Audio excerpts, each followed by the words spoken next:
berat, memang berat. Tapi kalau sekedar hanya untuk mendoktrin, sahabat-sahabat dimanapun berada, saya Zulkifli M. Abbas mengharapkan sahabat-sahabat semua untuk kemudian mensubscribe, like, dan juga men-share channel kita ini. Salam Tauhid, salam satu Tuhan.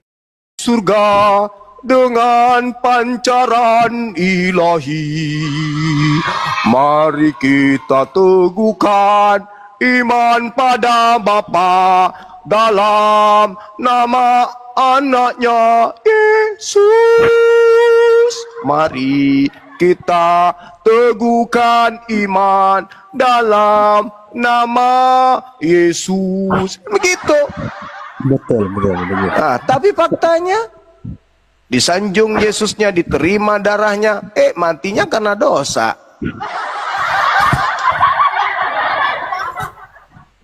Harusnya nggak ada lagi tuh. Kalau Yesus mati karena dosa manusia, dosa orang lain. Nah, kalau Kristen mati karena? Oh, Kristen mati karena memang itu udah takdirnya dari leluhurnya Adam. Masolang generasi. Kan kalau gini Bang Juma, upah dosa adalah maut. Kalau maut itu kita artikan sebagai mati artinya ini tubuh ini sudah nggak bisa berfungsi dengan baik. Berarti Yesus berdosa dong. Nah, itu pernah mati kan? Ya itu dia.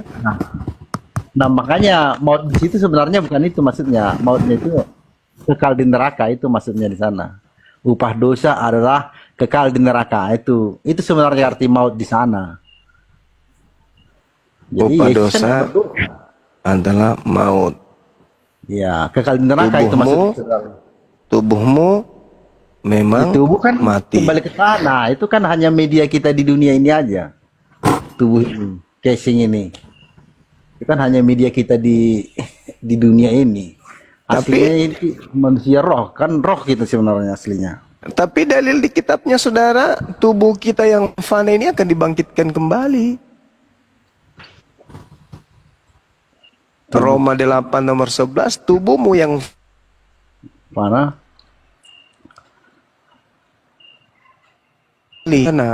Untuk diadili nanti di neraka. Itu dalil. Jadi tubuh yang makan babi inilah yang akan dibakar oleh Tuhan nanti sesuai dengan Yesaya 66 nomor 17. Tuhan akan datang membakar seluruh pemakan babi. Itu dalil.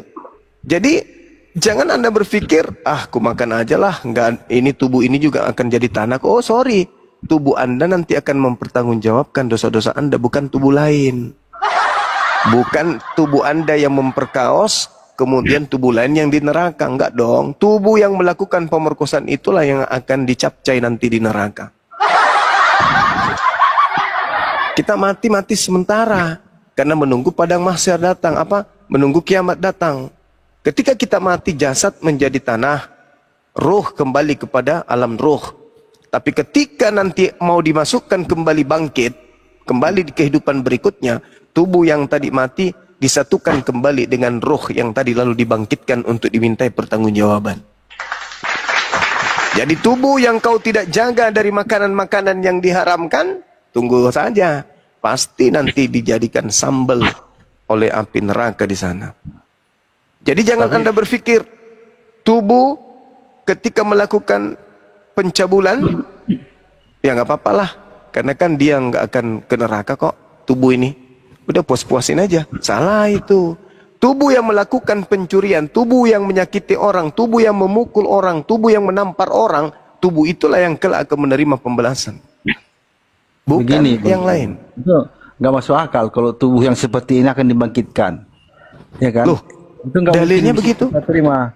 Misalnya inilah dulu. Kan ada tuh Elia, Henok, itu kan terangkat ke surga.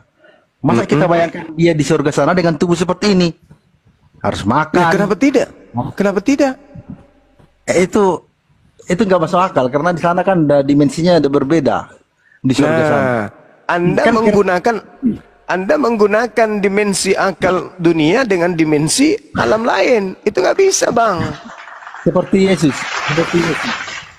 Bisa terangkat gitu kan, tubuhnya bisa tiba-tiba ada dari balik dinding, bisa menembus dinding. Itu kan bukan tubuh seperti ini lagi tuh. Nah, saya kasih dalil ya. Bukan itu yang penting, bukan masalah tubuh ini yang penting, rohnya yang penting. Karena roh Oh, ini tidak bisa bisa. Tuhan Tidak tahu bisa, Bu. bagaimana caranya menyiksa roh. Sekarang begini pertanyaannya. Bisa tidak rohmu mencuri sapi tanpa jasadmu? Itu dulu. Ya kalau kita di dunia ini ya pasti kita kan dengan tubuh fisik lah. Nah, berarti pertanyaannya bukan di sini, karena keselamatan di akhirat dan kesengsaraan di akhirat ditentukan di bumi ini. Sedangkan di bumi ini yang melakukan peran adalah jasad dan ruh. Ruh tidak akan mungkin mencuri kan tanpa jasad. Begitu juga jasad tanpa ruh tidak mungkin mencuri. Maka kedua unsur inilah yang kemudian menyatu, maka disebutlah jiwa. Ketika jiwa ini masih menyatu, maka dialah yang akan mempertanggungjawabkan. Nah, tak kasih dalil di dalam kitabnya Yahudi, kitab Yehezkiel 37. Lalu Tuhan berfirman kepadaku, hai anak manusia, dapatkah tulang-tulang ini dihidupkan kembali? Aku menjawab, ya Tuhan Elohim, engkaulah yang mengetahuinya. Lalu firman-Nya kepadaku, bernubuatlah mengenai tulang-tulang ini, dan katakanlah kepadanya, hai tulang-tulang yang kering, dengarkanlah firman Tuhan. Beginilah firman Tuhan Elohim kepada tulang-tulang itu. Aku memberi napas hidup di dalammu, supaya kamu hidup kembali.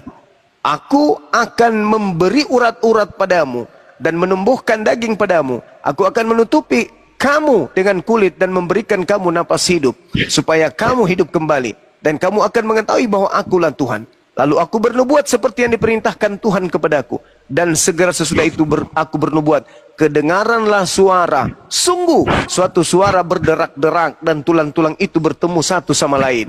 Sedang aku mengamat-amatinya, lihat urat-urat yang ada di situ, ada daging tumbuh padanya, kemudian kulit menutupinya, tetapi mereka belum bernapas. Maka firman-Nya Tuhan kepadaku, bernubuatlah kepada napas hidup itu.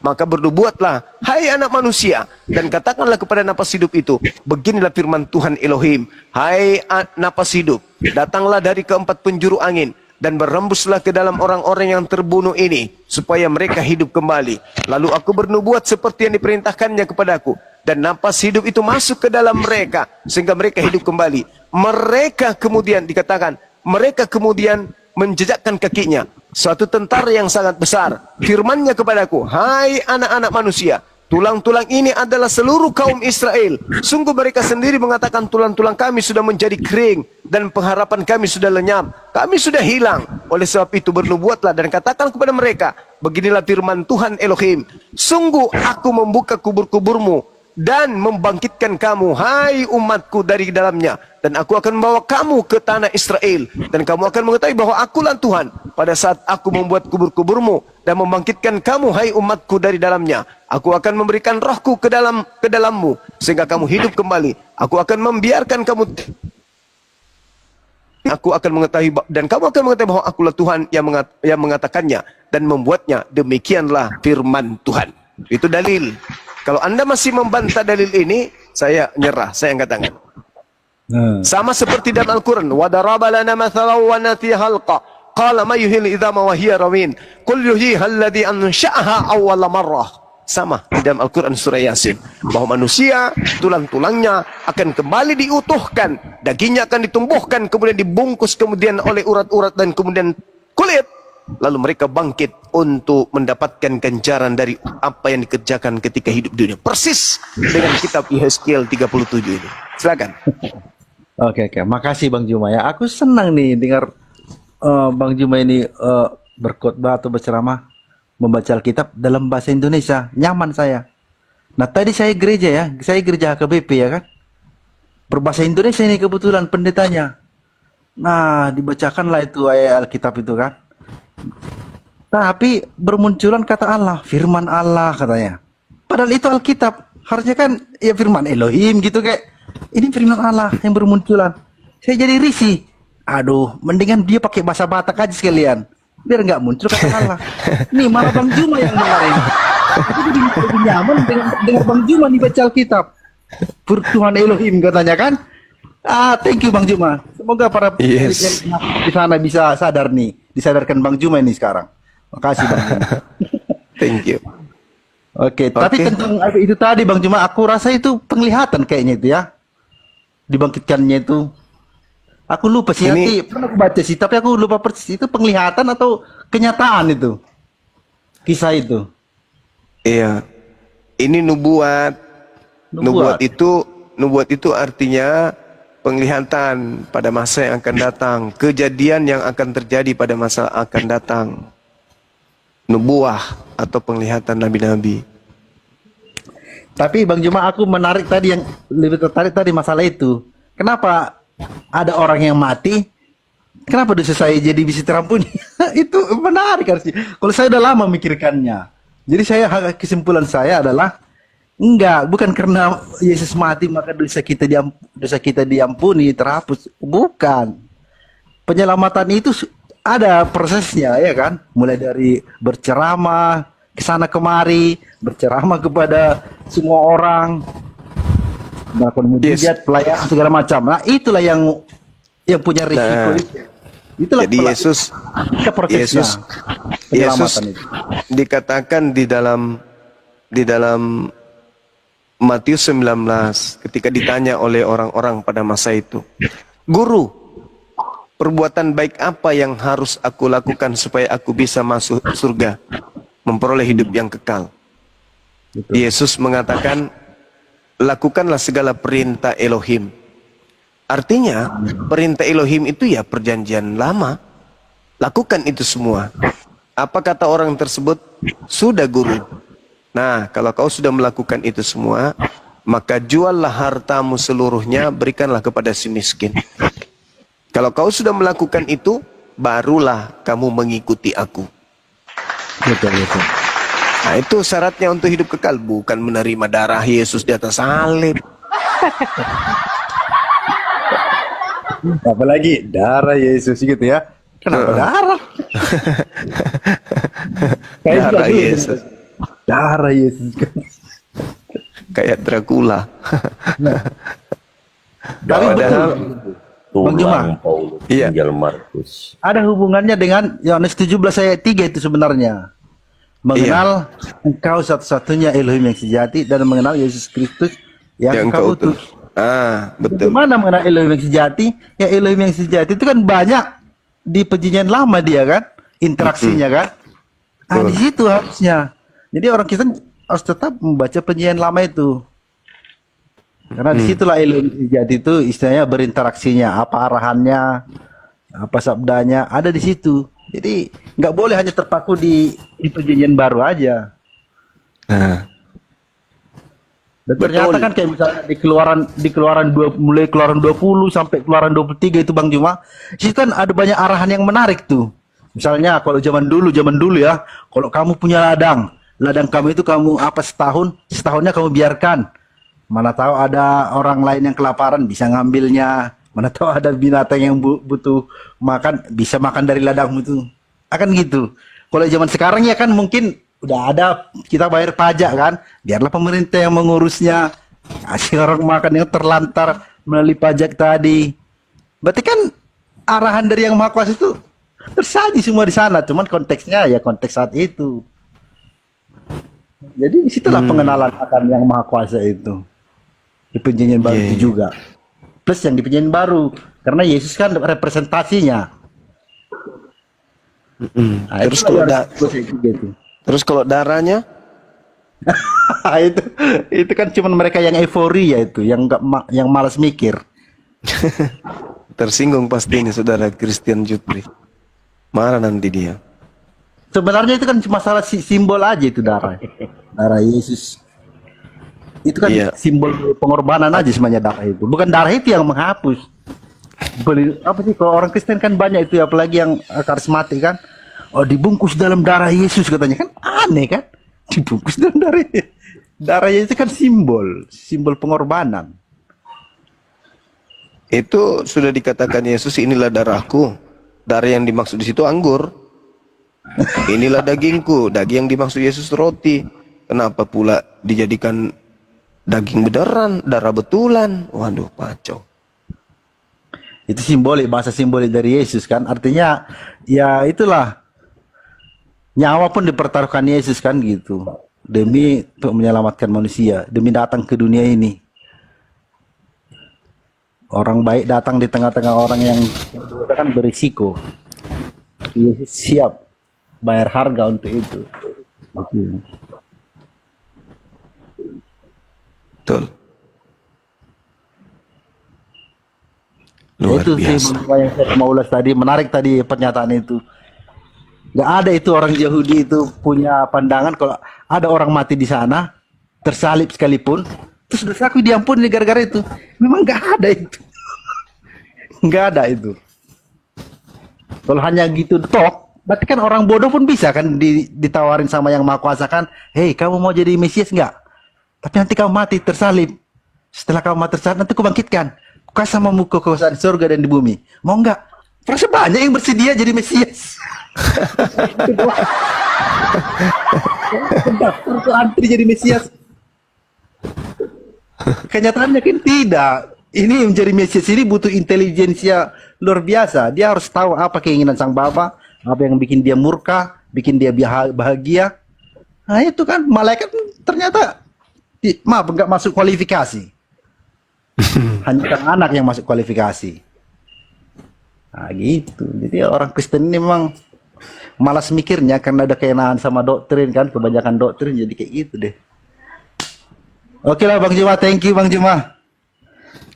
Udah bisa ngobrol. Iya. Oke. Selamat malam. Malam. Malam Bang Logika. Christian, Bang Christian Jupri, silakan. Halo, Ya, silakan kalau mau masuk. oke.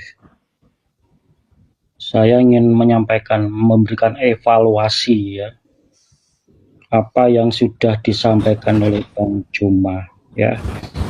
Ada 3 poin yang saya sampaikan, tolong jangan dipotong ya. Yang pertama, ya saya memang sering ikuti Bang Juma dalam bernarasi, mengatakan ayat-ayat, ya membuat tema-tema yang mengambil dari ayat-ayat kitab Perjanjian Baru. Oleh karena itu, izinkan saya untuk menyampaikan evaluasi secara umum ya.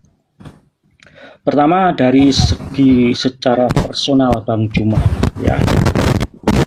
Bang Juma ini sebenarnya orang luar yang tidak pernah belajar Alkitab secara baik dan benar melalui proses pendidikan formal atau pendidikan teologi. Cuma hafal ayat Alkitab yang kemudian dinarasikan, ditafsirkan menurut pikirannya yang dipengaruhi oleh ajaran agamanya. Sehingga semua paparan Juma muaranya pasti ya, muaranya pasti. Pokoknya Yesus bukan Tuhan ya. Jadi ketika Bang Juma itu mengutip-ngutip ayat, pasti muaranya ke situ. Pokoknya Yesus bukan Tuhan yang sesuai tertulis di dalam Quran. Jadi secara akademik paparan Juma ketika membahas kitab kami tidak bisa dijadikan acuan keilmuan dalam ajaran teologi Kristen. Ibaratnya jika kita mau belajar ilmu teknik mesin, maka harus belajar kepada ahli mesin, bukan pada abang becak yang hanya sok tahu teknik mesin. Jadi secara keilmuan akademik, apa yang dipaparkan oleh Bang Juma ketika membahas kitab kami itu tidak bisa dijadikan acuan kebenaran ya. Tapi saya menghargai Bang Juma, silakan Anda bernarasi tentang kitab kami. Itu yang pertama. Yang kedua, dari fakta historis ya. Dari fakta historis, para penulis kitab Perjanjian Baru itu adalah orang-orang Kristen. Yang mana istilah Kristen ini timbul dan jadi lembaga agama karena berasal dari keyakinan bahwa Yesus adalah Tuhan. Sehingga slogannya, Jika Yesus bukan Tuhan, maka bakalan nggak ada Kristen. Nah, oleh karena fakta Yesus adalah Tuhan tersebut, mereka menulis kitab yang termuat dalam kitab Perjanjian Baru. Agar berita tentang Yesus adalah Mesias, adalah Tuhan dan Juru Selamat itu dapat tersampaikan kepada semua umat manusia dari generasi ke generasi. Nah, dari fakta historis tersebut jadi hal yang aneh dan konyol ketika isi kitab itu pindah ke tempat, yaitu ke tempat lain yang dihafal dan dibaca oleh seorang Bang Juma, yang endingnya bermakna Kristen itu diusir oleh Yesus, Kristen itu tidak ada hubungannya dengan Yesus, ya, yang intinya memojokkan kekristenan, ya. Sebab secara logika waras, ya, mungkinkah para rasul atau orang-orang Kristen itu menulis kitab Perjanjian Baru kemudian isinya melawan Kristen itu sendiri? Secara logika waras jelas tidak mungkin. Ya, terus buat apa capek-capek menulis kitab yang isinya yang lebih tebal daripada Quran ini, kok endingnya melawan Kristen? Jadi secara logika waras jelas tidak mungkin. Jadi secara logika waras tidak mungkin Kristen menulis kitab kemudian isinya melawan Kristen. Tapi jika ada isi kitab itu melawan Kristen karena isi kitab tersebut sudah pindah tempat ketika dihafalkan, dibacakan oleh Bang Juma, orang luar, mohon maaf, penyusup gelap yang menafsirkan ayat menurut pola pikirnya yang Islam. Secara ilmiah, kajian akademik bukan basicnya untuk membicarakan kitabnya Kristen. Kemudian yang ketiga, maksud dan tujuan Injil itu ditulis, maksudnya adalah tertulis di dalam Yohanes 20 ayat 31 yang mengatakan, yang tercantum di sini supaya kamu percaya bahwa Yesus anak Allah, Mesias, Juru Selamat, dan oleh karena imanmu, ya, kamu dapat diselamatkan. Jadi intinya itu dari kitab Perjanjian Baru, dari Matius sampai Wahyu itu supaya mereka tahu bahwa Yesus adalah anak Allah, Mesias. Oleh karena nama Yesus, kamu memperoleh hidup kekal, surga. Itu, ya. Kemudian berdasarkan ayat tersebut, maka semua apa yang disampaikan oleh Bang Juma sudah melenceng jauh dari maksud dan tujuan kitab itu ditulis. Mungkin bisa dipersingkat. Oh, ini bukan gereja, Wah. Poinnya saja. Sudah. Oke. Sudah. Ya, sudah sementara. Loh. Kesimpulannya ya. Iya. Saya tidak melarang Anda Juma membicarakan kitab kami, ayat kami. Kemudian ditafsirkan atau dipahami menurut pikirannya yang muslim, silakan saja. Tapi ketika Anda bicarakan kitab kami, di Komal ini bisa jadi bahan dagangan yang laris menghasilkan banyak cuan. Tapi intinya tidak ada kebenaran. Yang benar-benar sebuah kebenaran. Yang ada adalah mutar balikan kebenaran. Supaya apa? Kelihatan agama Anda yang benar. Oke, itu ya. Silakan ngomong panjang lebar dari A sampai Z. Itu Anda bukan narasumber yang benar untuk dalam. Karena apa? Tolak ukur kebenaran ajaran Kristen tidak bisa diatur, diukur oleh Islam. Oke. Udah? Sudah. Oke, baik. Tolak ukur kebenaran Kristen tidak bisa diatur oleh Zuma. Tolak ukur kebenaran Tuhan tidak boleh diatur oleh Kristen. Saya ambil dari yang pertama.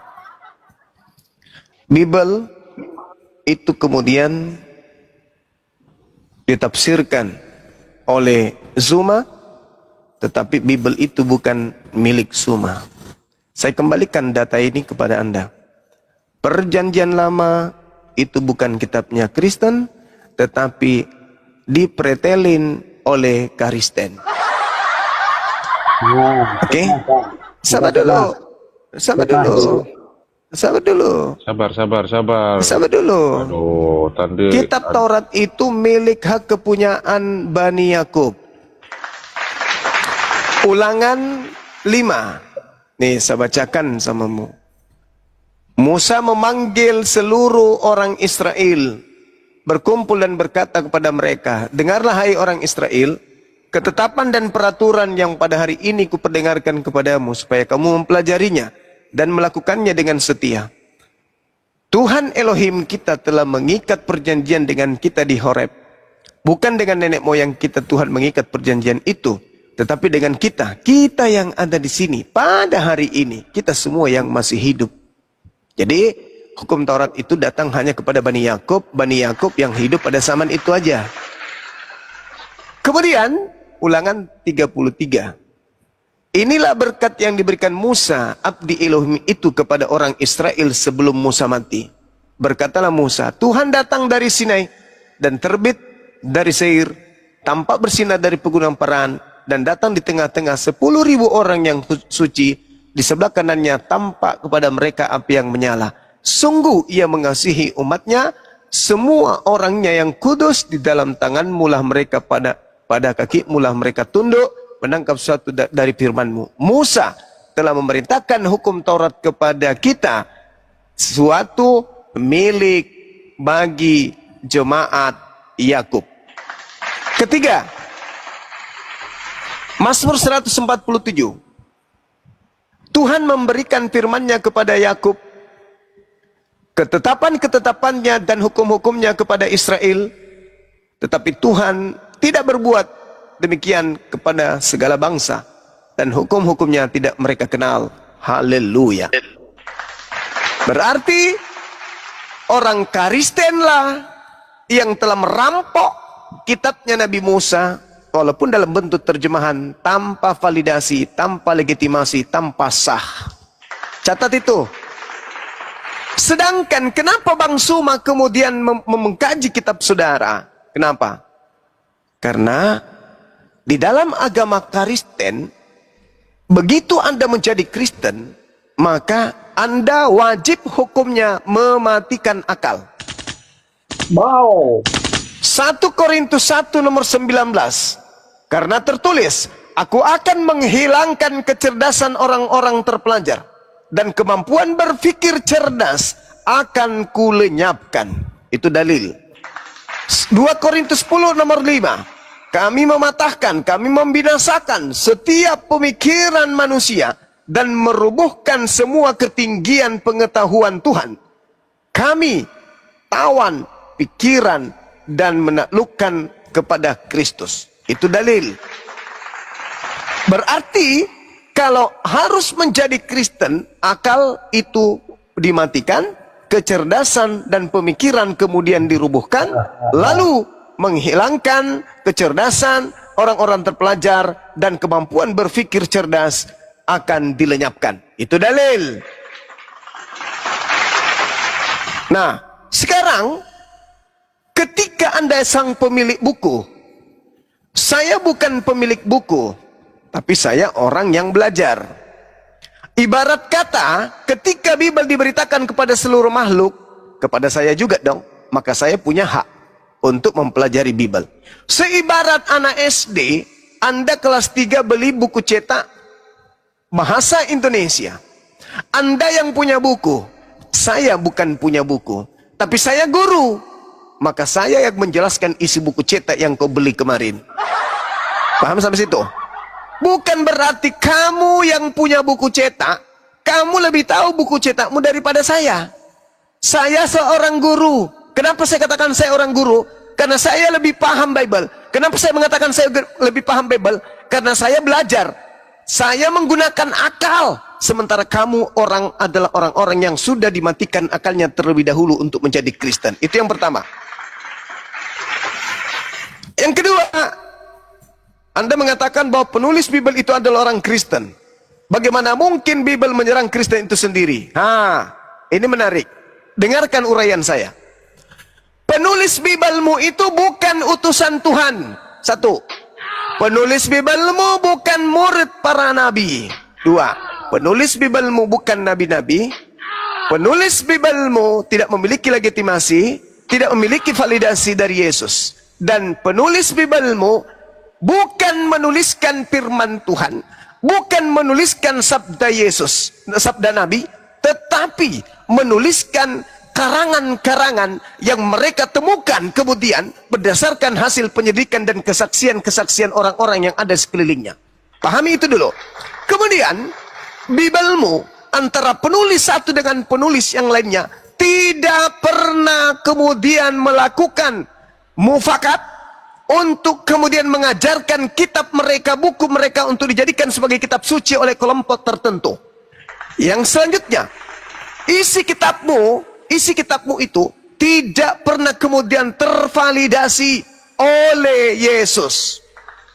Yang keempat, kitabmu isinya itu dituliskan bukan pada zaman Yesus, tetapi dituliskan jauh setelah Yesus itu tidak ada. Kemudian, kitabmu itu tidak kemudian dituliskan untuk seluruh manusia. Kitabmu kalau ditulis hanya untuk sekelompok manusia. Roma ditulis untuk orang Roma, Galatia ditulis untuk orang yang Galatia, Efesus ditulis hanya untuk orang yang ada di Efesus, Timotius ditulis hanya untuk orang yang bernama Timotius, Lukas ditulis hanya untuk seorang yang bernama Theophilus. Semuanya tidak ada kemudian ditulis untuk seluruh bangsa di atas muka bumi ini. Itu yang perlu kau ketahui. Jadi ketika Anda tidak memahami Bibel Anda, itu wajar. Kenapa? Karena Bibel Anda bukan firman Tuhan. Hanya rangkaian cerita-cerita, kesaksian-kesaksian orang terkait Yesus, terkait Musa, terkait Abraham, yang mereka dengarkan kemudian simpang siur dari kesaksian-kesaksian orang yang tidak dikenal siapapun orang itu. Itu yang kedua. Yang ketiga, tujuan Bibel dituliskan. Jadi ketika kemudian Anda, bagaimana mungkin penulis itu menulis untuk diserang? Tidak bisa, tidak begitu. Harus terserang. Kenapa? Karena kamu mengatakan itu firman Tuhan, tetapi tidak masuk akal. Tentu akan mendatangkan serangan-serangan baik dari dalam maupun dari luar. Pasti diserang sama orang. Ketika kitabmu itu diberitakan kepada orang yang berpikir, pasti diketahui orang yang berpikir pasti tertawa. Nah, sehingga ketika dikatakan tujuan kitab ditulis adalah untuk kemudian menyelamatkan manusia, mana coba? Dari yang pertama gagal, yang kedua gagal, yang ketiga apa lagi? Yohanes 20 ayat 31 ya. Yohanes 20 ayat 31 dibaca itu. Apa yang dikatakan di sana di Yohanes 20 nomor 31? Apa yang dikatakan? Coba kau bacakan kepada saya. Apa yang dikatakan di sana supaya semua orang tahu di sini? Apa yang dikatakan di sana? Coba. Coba. Ya. Coba kau baca. Coba. Maksud Injil ini dicatat. Ya. Supaya orang tahu bahwa Yesus itu adalah. Nah, memang masih banyak tanda lain yang dibuat Yesus di depan. Coba kau baca dulu. Kau baca dulu. Biar mata dunia menertawakan kamu. Kau baca dulu. Matius 20 nomor 31 itu. Iya. Baca. Coba. Ya. Kau baca. Maksudnya Injil dicatat. Saya tidak tanya maksudnya. Saya minta kamu baca supaya kamu ditertawakan oleh dunia. Jom. Coba kau baca. Saya baca judulnya. Kok kamu kok nyerocos? Coba kau baca. Ayat 30 ya. Memang masih banyak tanda lain yang dibuat Yesus di depan mata murid-muridnya yang tidak tercatat dalam kitab ini. Oke. Satu. Tapi semua yang tercantum di sini telah dicatat. Ya. Supaya kamu percaya bahwa Yesuslah Mesias, Anak Allah, Anak Elohim, dan supaya kamu tahu oleh imanmu memperoleh hidup dalam namanya. Nah, sekarang menurut catatan ini, Yesus itu harus dipercaya sebagai apa? Sebagai Tuhan atau sebagai Mesias? Kalau berdasar Mesias artinya Mesias itu Tuhan atau manusia? Mesias artinya juru selamat yang diurapi. Mesias itu Tuhan atau manusia? Mana ada Mesias juru selamat selain Yesus? Mesias itu Tuhan atau manusia? Mesias itu adalah juru selamat. Mesias itu Tuhan atau manusia? Inilah ya, bukti ketika Itu kita makanya, Dek, dipegang oleh adekku yang Tuhan. sudah tua, dengarkan adekku yang sudah tua, itulah yang saya katakan, kenapa bumi ini, kenapa Indonesia ini membutuhkan Bang Suma? Kenapa orang Kristen membutuhkan Bang Suma? Karena hanya melalui lisan Bang Suma lah Bible bisa diuraikan sesuai dengan apa yang ada di dalamnya. Paham kau? Kenapa kau tidak mau jujur? Mesias itu apa? Kenapa kau tidak mau jujur? Karena sebenarnya kau itu adalah perpanjangan tangan setan. Kamu setannya cuma. Kamu yang setan. Kutanya dulu kau. Kamu setannya Mesias itu cuma. apa? Mesias Memperbolehkan Tuhan atau kebenaran manusia? cuma, setannya itu. Mesias itu Tuhan atau manusia? Tidak, saya tidak mau bahas isi ayat itu. Ya. Inilah harus kamu pahami. Kau Tidak. itu perpanjangan tangan setan. Kamu setannya Kamu cuma. punya mulut. Kamu Kamu punya setan mulut. cuma. Takut menyebut kalau Mesias itu manusia. Kenapa? Karena iblis sudah dinubuatkan oleh Yesus. Apa kata Yesus? Waspadalah agar kamu jangan disesatkan. Sebab akan datang banyak penyesat memakai namaku dan berkata akulah Mesias. Mereka akan menyesatkan banyak orang. Kamu tidak ingin menggagalkan misi iblis memakai nama Yesus dengan bergelar Mesias, sehingga kamu takut menjelaskan Mesias itu Tuhan atau manusia. Mesias juru selamat Yesus adalah Tuhan. Tengoklah teman-teman. Kira-kira nih orang-orang Kristen yang berakal sehat setelah melihat saya berdiskusi dengan bapak tua ini, yang pantas kemudian dijempol, dia atau saya? Dia Kristen, dia punya buku, dia yang punya Bible, tapi dia tidak jujur menjelaskan isi Bible-nya. Kenapa? Karena dia adalah perpanjangan tangan setan. Kamu Saya sengaja memancing dia untuk mengeluarkan Yohanes 2 nomor 31. Karena disitulah kuncinya.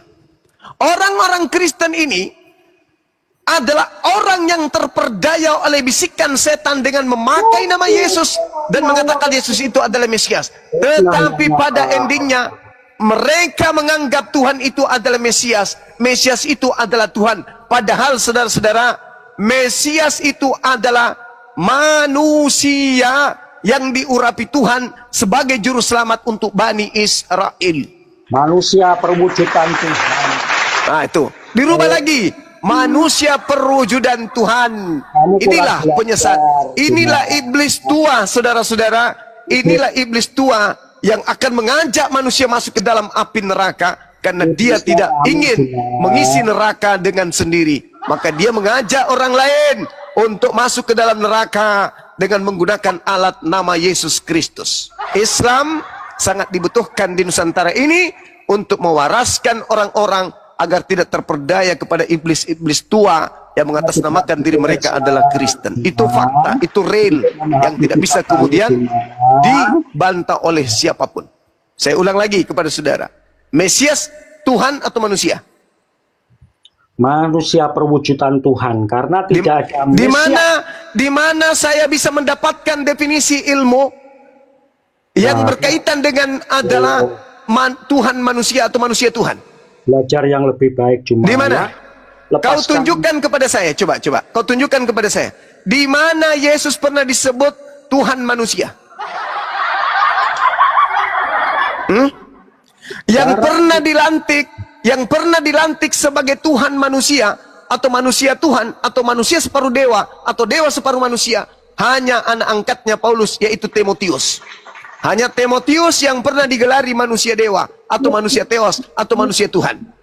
Yesus tidak pernah digelari itu. Paham kau? Timotiuslah yang mendapatkan gelar manusia dewa atau manusia teos. Yesus tidak pernah digelari itu.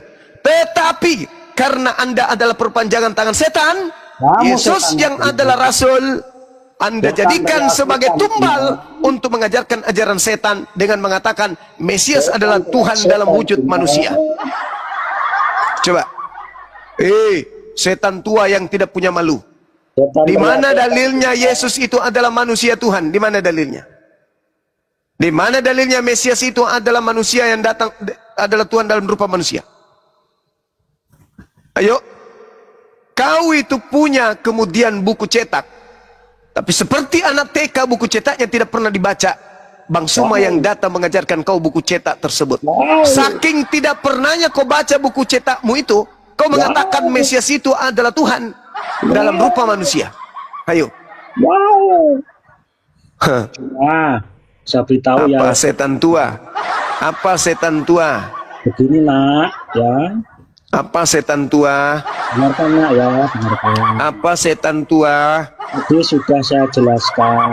Tidak ada kau jelaskan. Yang saya minta dalil. Mana dalilmu Mesias adalah Tuhan datang dalam rupa manusia? Mana dalilmu? Cara kami memahami cuma. Saya tidak urus caramu karena ya, kamu jangan memang tanya. penyesat. Saya justru membuktikan kamu itu setan. Kamu Dengan setan caramu cuma. itulah. Dengan Setan caramu teriak itulah kamu membuktikan kamu itu setan. Setan teriak setan cuma. Caramu itulah yang kemudian membuktikan kamu itu setan. Mesias adalah orang yang diurapi Tuhan. Kau rubah. Mesias adalah Tuhan yang datang dalam rupa manusia. Kau setan memang. Kau memang setan dan kau memperanakan anak-anak setan. Wah, setan teriak setan cuma. Enggak dong, enggak dong.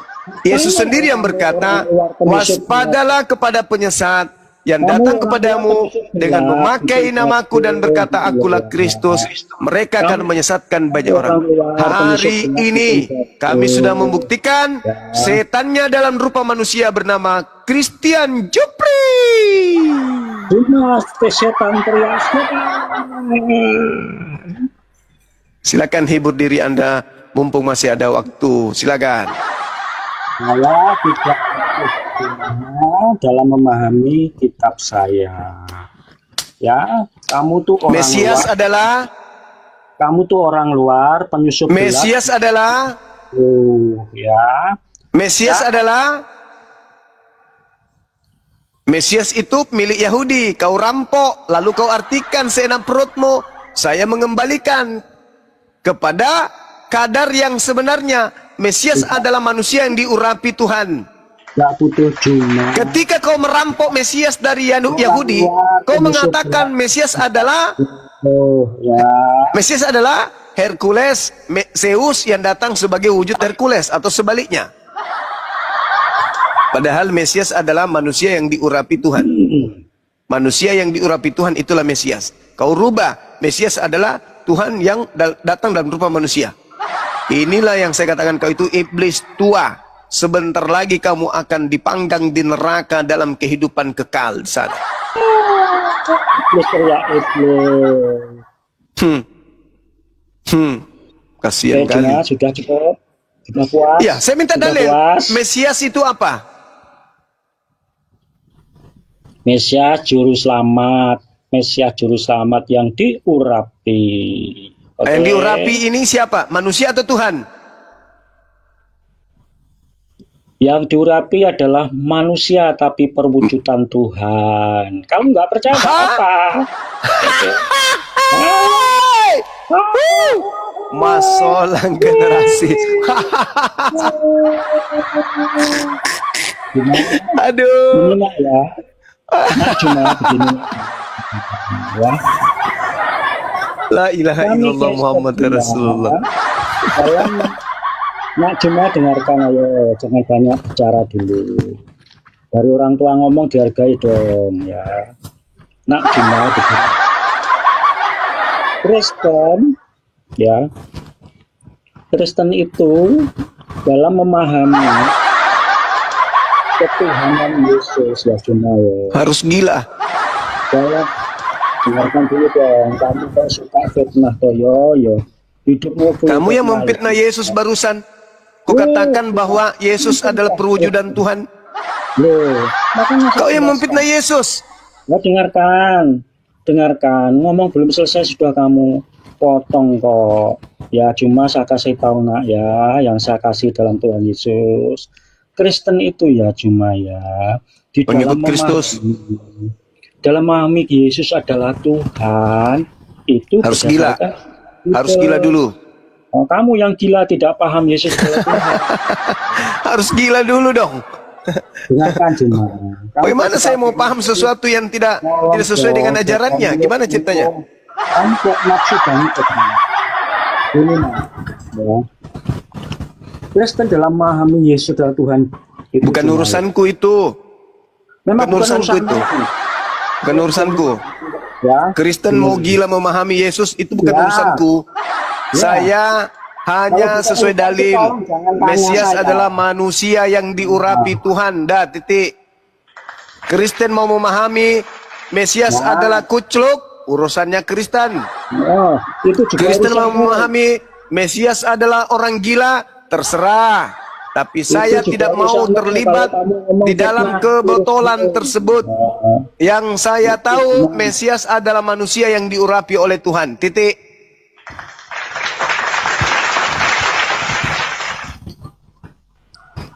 Aku nggak butuh cuma penusuk gelap ya yang bikin gaduh ya.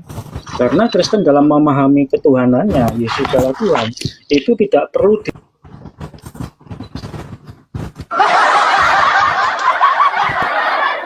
Tidak usah kau pamer ajaran gilamu di sini, nggak perlu.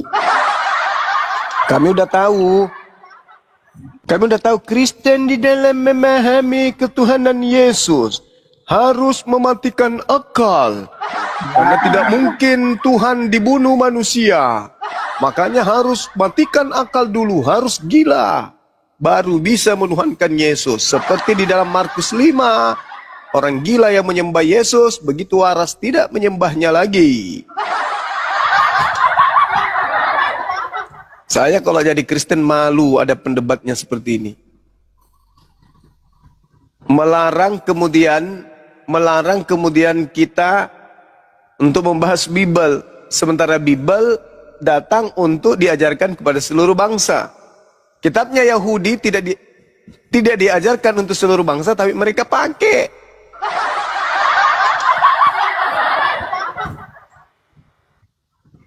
Inilah dia iblis tua Christian Jupri. iblis teriak iblis. Sakit kali hatinya orang tua ini. Nggak tidur dia nanti. Nggak tidur dia ini malam. Nggak tidur. Hanya gara-gara ditanya Mesias adalah utusan atau Tuhan. Nggak tidur dia. Habis uang pensiun dipakai untuk beli balsam. Masolang tomatoy. Rasi kasih. Habis uang pensiun pakai balsam. Beli minyak tawon. Hanya gara-gara ditanya Mesias adalah utusan Tuhan atau Tuhan? Hah? Mesias adalah utusan Tuhan atau Tuhan? Mesias adalah manusia yang datang dalam perwujudan Tuhan.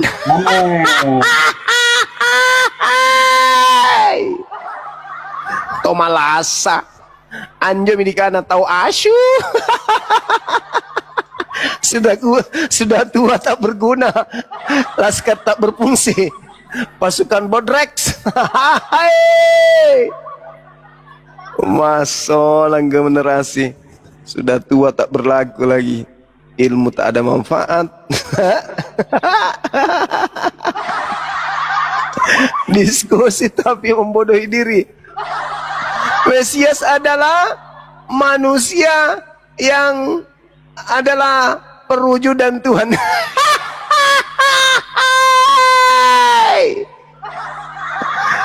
Aduh, kasihan ini agama penjajah. Ada wakilnya ke sini bukannya memberikan bantuan, malah makin menghancurkan agama penjajah ini. Allahu Akbar. Makin hancur nasibnya. Kasihanilah kami, wahai Bang Suma. kami masih butuh jemaat. Kasihanilah kami, wahai Bang Suma. Kami masih butuh perpuluhan. Kasihanilah kami, Bang Suma. Jangan sampai gereja kami tutup hanya karena kau jelaskan isi Bible dengan pendekatan akal. Dompet tebal karena jemaat tak pakai akal. Kalau sudah pakai akal, dompet jadi kosong, isinya tinggal triplex. Islam yang nyata. Cuma jangan menangis, jangan berdiri. Mesias adalah manusia yang durapi dan manusia itu perwujudan itu. Berubah lagi. Sedikit agak malu dia. Ternyata Mesias adalah manusia. Berarti selama ini Kristen menyembah manusia yang diurapi.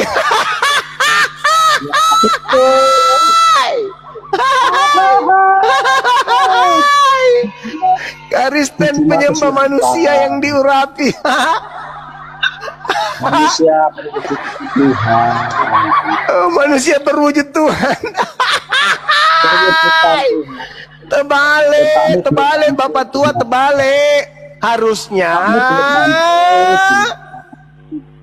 Tuhan berwujud manusia, bukan manusia berwujud Tuhan. Masalah habis balsem, Pak. Habis balsem. Jubri.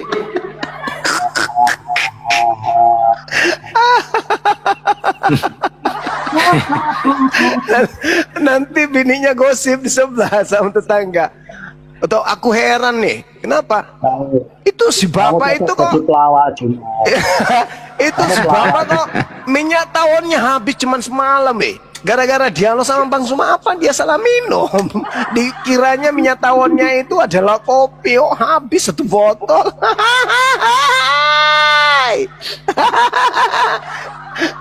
Ternyata minyak tawonnya dipakai siram kepala gara-gara Mesias adalah manusia yang datang berwujud Tuhan.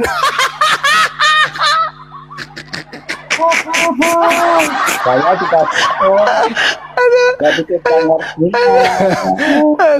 pas ditanya lagi Mesias adalah manusia yang diurapi Tuhan, agak berubah, saudara-saudara. Ternyata sedikit ada punya malu juga orang tua ini. Masuk lagi itu asu. Aduh, kasihan dia. Aduh, kasihan. Ya. Aduh, tuh asu.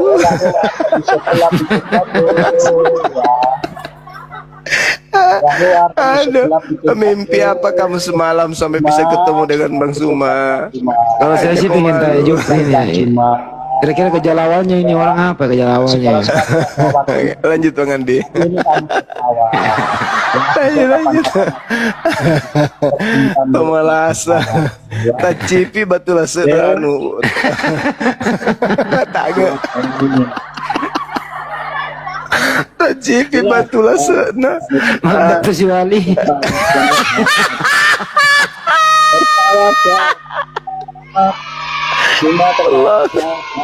Allahu Akbar. Allahu Akbar. Wasu. Astagfirullahaladzim, ya Allah ya Karim. Mau kabur malu, tetap bertahan malu.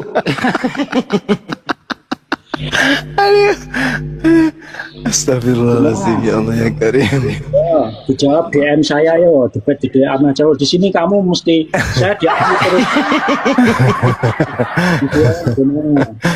Aduh. Di sini saya salah ngomong ya. Kalau debat cara tulis, oke, cuma Ya, saya telanjangi kamu di DM, saya debat di DM. Allahu Akbar, Masya Allah. Waktu di DM jangan di sini, cuma saya telanjangi kamu nanti. Ya. Kabur dia. Dia yang ditelanjangi katanya, dia mau menelanjangi orang, gimana dong? Puas aku tertawa, hilang ngantuknya.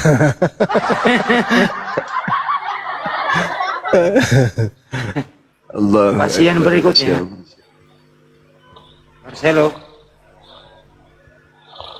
Marcelo. Bukan, saya bukan pasien, saya mualaf.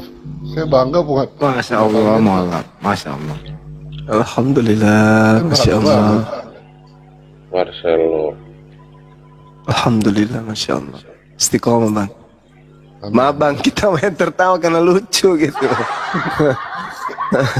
Ada yang Aduh. aduh. Saya aja Mesias sampai dimusuhin di keluarga. Aku bisa bang.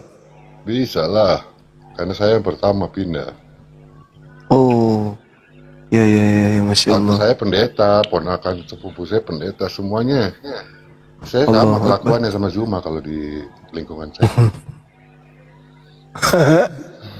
Iya bang, dimusuhi kita bang. Apa? Dimusuhi kita. Ya biarin aja. Buka. Allahu Akbar. Kan? It's okay lah. Akhirnya saya pindah, adik saya pindah, Sultan pindah, akhirnya bapak saya juga pindah. Alhamdulillah, Allahu Akbar, Masya Allah. Jadi bapak saya meninggal ya dengan keadaan muslim. Alhamdulillah. Sudahlah pokoknya saya bangga Masya sama Allah. kalian. Ini Kasih, Bang, Jones. kasih. Jones, Muslim apa Kristen? Jones. Jones.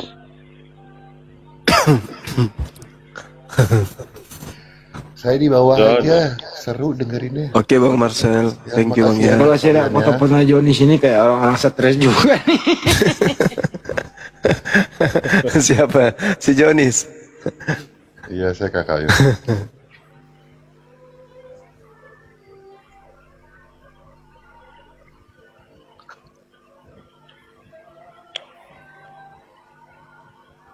Dennis. Panggil dulu. Dennis. Dennis. Kita butuh hiburan ini, Nis.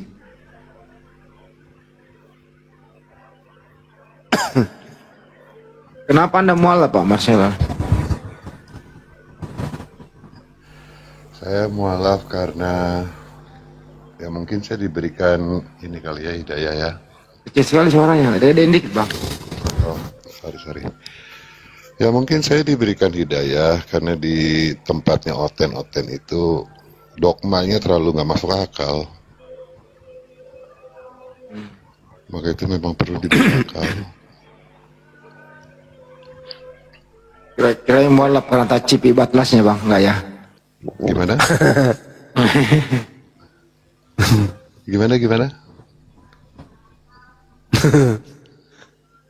Ayo bang Andi, tanggung jawab bang Andi. Iya. Ini kita absen satu-satu dulu. Ini Joni turunkan kalau nggak ngomong ah. Ini Ratna laki-laki nih Ratna. Ratna. Oh, Ratna ini Oten ini. Laki itu. Kalau laki kan Ratna, kalau perempuan Ratni. Kalau nggak Ratno. Di bawah ada mualaf atas nama Ebi katanya, Ebi ya. Ada juga mualaf nama Ebi ya. Siapa? Namanya? Ebi. Ibe.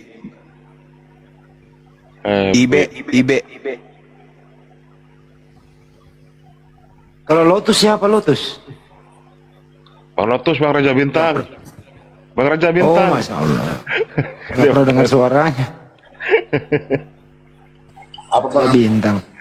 Itu. Gimana kabar Bangku? Sehat. Ya, kabar baik. Aku mendengarkan Bang Juma ketawa.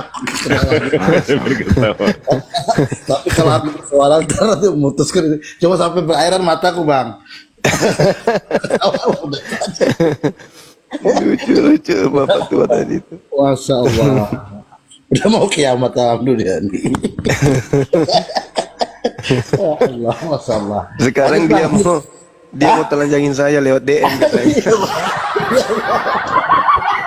Aduh, parah.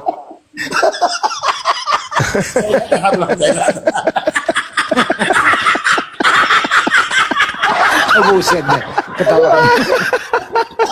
Allah, ya Allah, ya Tuhan, ya Allah, ya Allah, ya Allah. Masih ada.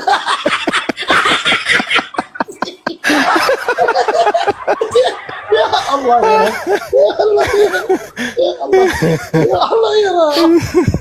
Orang nipu diri sendiri berat kali emang kan. Allah. Tapi terakhirnya bang, aku DM kamu juga ya, aku DM kamu. Permalukan. Ya Allah. Oh iya, artis bener ya. Oh bener ini Pak Marcelo yang artis nih. Pak Marcelo ini.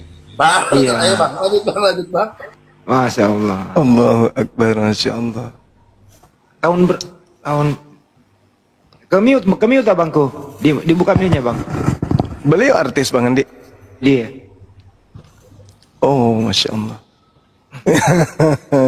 Ke mute Berarti dia abangku. tertawa Dibuka juga mute-nya. Ke mute. Tertawa juga berarti tadi. Ke mute lagi. Aku buka. Ya. Ke mute lagi bang. Yes. Ya udah. Tapi Bang Ya. Juma di bawah katanya itu banyak di DM saya dibilang itu jangan Juma ini jangan ketawa bikin jemaatku sakit hati katanya. Dia bilang Soalnya itu jangan cerdas ketawa. banget ya. Saudaranya Thomas Jorgi. Saudaranya Thomas Jorgi bang. Bukan? Iya. Ya iya saudaranya Thomas Jorgi bang Juma. Iya nih Thomas Jordi bang. Allah. Saya angkatannya almarhum Uje. Iya. Oh, Masya Allah. Masya Allah. Tapi bukan temannya Pak Christian Jupri yang tadi, bukan?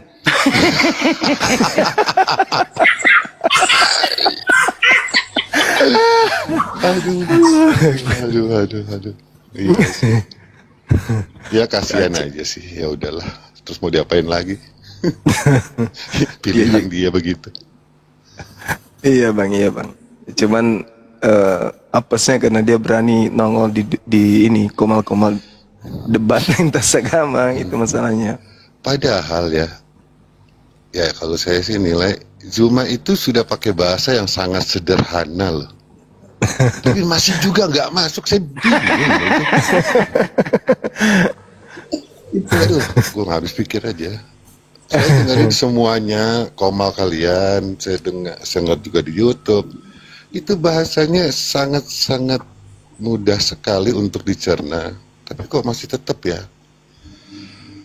Alhamdulillah, Masya Allah. Namanya hidayah ya.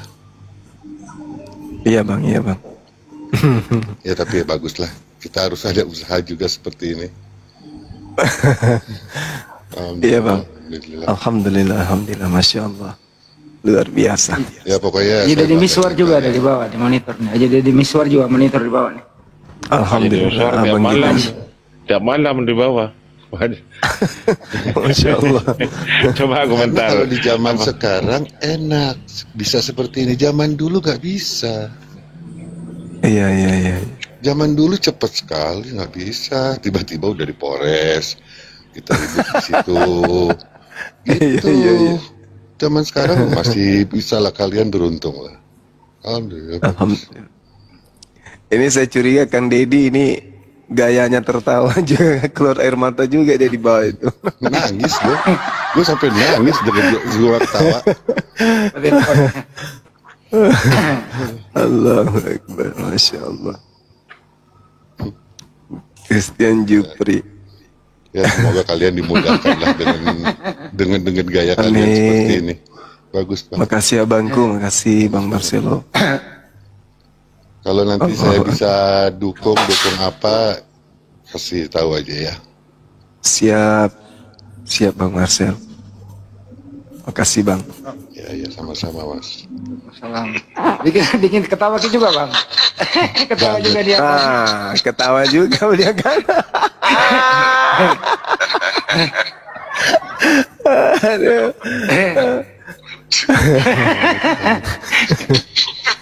Ada di miswar.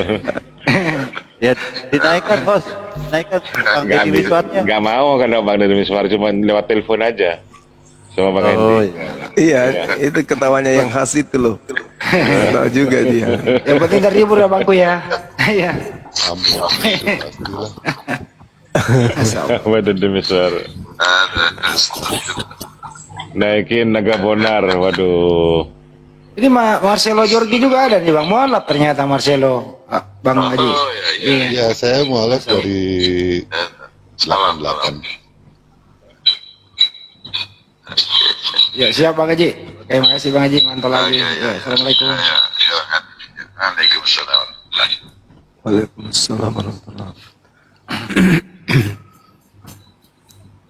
Allahu Akbar, Masya Allah. Ya harus berterima kasih juga kepada Pak Christian Jupri karena dia yang hibur kita. Christian Jupri. Yang kita isi tertawa.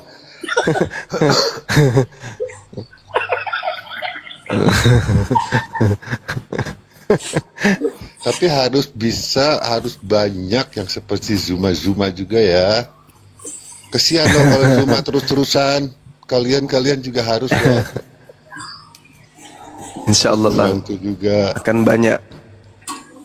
Ya semoga Zuma disehatkan. Selalu diberi. Amin, amin, amin. Alhamdulillah. Amin, Banyak amin, ya seperti Rabbal Bang Zuma. Di tahun-tahun sekarang. Tapi abang bersaudara udah mualaf semua ya bang? Belum. Tinggal siapa bang? Tinggal kakak saya yang di luar sama Thomas. Mas belum? Thomas belum. Masih botol. Oh, Masih mantap. kita Nama doakan lah lengkapnya semoga Thomas siapa? Oh, Thomas Jorgi. Thomas Jorgi. Oh, Oh gitu. Ya kalau saya sih tipenya keluarga saya terbuka, lepas.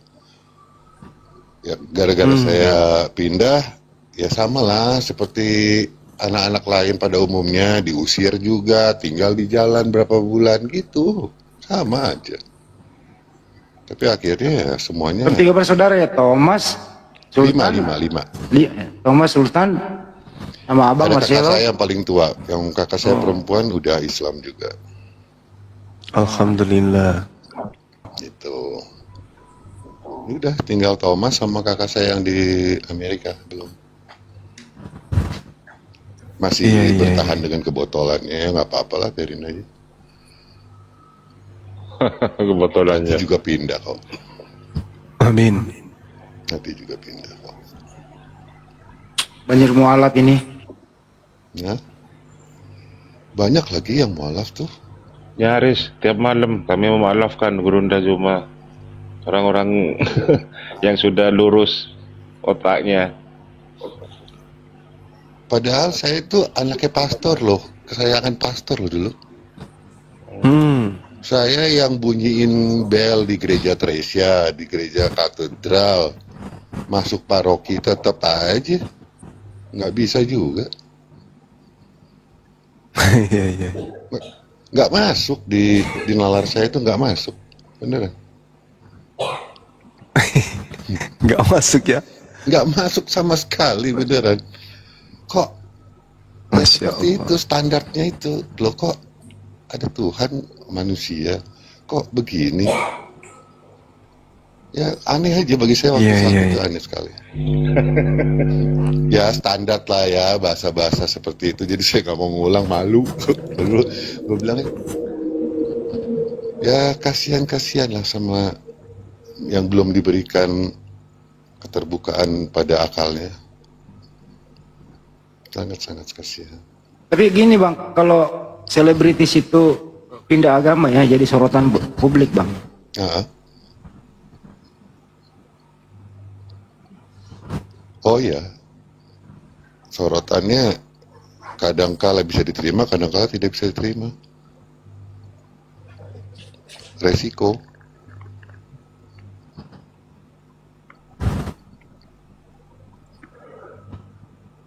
Dan saya lihat juga tayangan-tayangan TV sekarang ke arah-arah ini religi.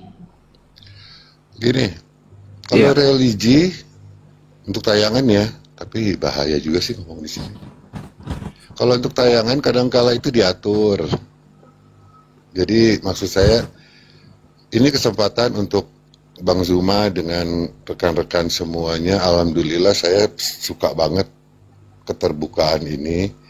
Karena apa? Kalau di TV itu tidak bisa seperti ini.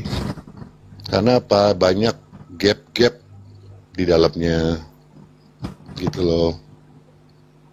Jadi keterbukaan ini emang harus seperti di online aja. Di TV kita belum berani kok. Di TV kita nggak ada nyali. Jujur aja. Cenderung komersial yang banyak ya Bang. Mereka berani begitu kalau ada duit masuk, ada timbal balik. Bahaya. Gak ada juga. Oh berarti abang saudara juga dengan Sultan Jorgi ya? Ya saya kakaknya. Ya Allah. Ya. Kalau beliau kan memang mu'alaf kan ya? Ya malah, makanya itu. Iya betul. Kalau saya sih bilangnya begini, misalnya ada debat gitu kan. Oh. Kalau misalnya ada debat di keluarga, Marcel kamu jangan begini dong. Kalau yang ngomong kakak saya, gimana nggak begini? Lu Tuhan lu kan sama gue beda. Begituin aja udah beda. Oh iya. Ya kan, ya, lu jalanin aja menurut Tuhan lu. Gue mau jalanin menurut Tuhan gue. Gitu. Jadi udah saya bikin selepas itu. Gitu aja. Masya Allah. Ya dengan begitu. Keren. Bang Thomasnya sekali-kali diajak gabung Bang. Ngobrol. Mana bisa? Sibuk. Enggak lah, udahlah, biarin dia punya jalannya sendiri, silakan. Saya pernah bilang kok, kalau kamu nggak mau masuk sekarang dengan segera, ya udah, nggak apa-apa. Nanti kepenuhan juga surganya sama orang-orang munafik, gue gituin. Janganlah. Iya. Ya tapi ya, nggak tahu ya, gue seneng aja lihat kalian begini nih, beneran. Jelas, konkret,